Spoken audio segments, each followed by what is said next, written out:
엣지 있는 통독. 구약 59번째 이야기. 참회. 참회 시편.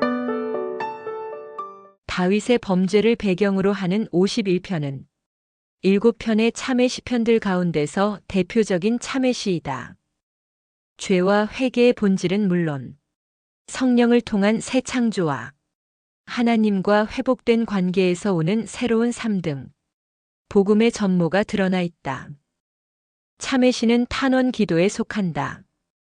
그러나 다른 탄원 시편들과 달리 밖에 있는 적이 아니라 내 안의 적, 즉 죄에서 나를 건져달라는 탄원이다.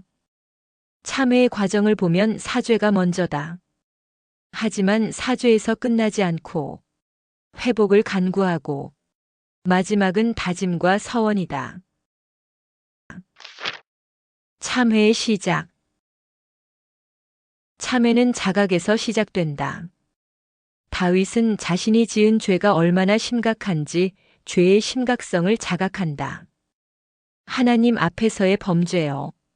하나님께 대한 범죄라고 고백한다. 그러니 죄를 감출 수도 없고 가릴 수도 없을 뿐만 아니라 그 죄과를 생각하면 도무지 형벌을 피할 수 없다는 것도 알았다.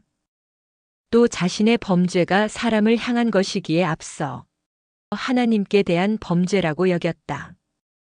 부정과 불법을 넘은 반역죄, 즉 희생 제물로 제사를 드리는 것조차 허락되지 않은 중한 범죄였다. 더 나아가 다윗은 그 죄들이 도말하고 씻고 깨끗이 없애야 할 만큼 뿌리 깊고 심각하다는 것을 깨달았다. 자각은 자백으로 이어졌다. 죄의 고백은 고통스러운 일이다. 하지만 참회 없이 회복은 없다. 다윗은 범죄의 가능성과 죄의 집요함을 알고도 허용했다는 것을 시인하며 어떤 처벌을 내리셔도 받을 준비가 되어 있다고 말한다.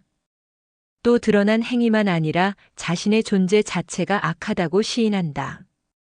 그러니 그가 기댈 곳은 하나님의 인자뿐이고 하나님의 큰 긍휼이 아니고는 가망이 없다는 것도 알았다. 참회의 목적. 다윗은 사죄의 은총에 머물지 않고 관계의 회복을 간구한다. 참회의 목적은 죄책으로부터 벗어나는 것만이 아니라 깨어진 관계의 회복에 있다. 그래서 다윗은 주의 얼굴을 구했고 나를 주 앞에서 쫓아내지 말아달라고 호소한다. 그리고 자기 속에 정한 마음을 창조해 주시고 이제 앞으로 어떤 유혹에도 흔들리지 않는 정직한 영을 구한다. 마지막으로 죄를 짓기 전에 하나님과 누렸던 구원의 즐거움과 그때의 자원하는 심령의 회복을 구한다. 이 모든 것은 하나님의 영이 함께 해야 가능하기에 성령을 거두지 말아달라고 간청한다. 사죄로 시작한 참회는 서원으로 마무리된다. 먼저 범죄자에게 주의 도를 가르치겠다고 서원한다. 자신의 경험을 교훈 삼아 자신과 동일한 상황에 처한 이들을 향해 용서와 회복의 메시지를 전하겠다고 다짐한다. 또 죄인을 용서하시고 구원하시는 하나님의 의로우심을 높이고 전하며 살겠다고 말한다. 그리고 다윗은 주께서 성대한 제사보다 상한 심령을 더 중요하게 여기신다는 것을 깨달았기에 주님이 기뻐하시는 온전한 제사를 드리겠다고 서원한다. 다윗의 범죄로 무너졌던 것들이 다윗의 참회로 몸과 마음과 영혼이 일상과 인생 그리고 공동체와 나라도 재건된다.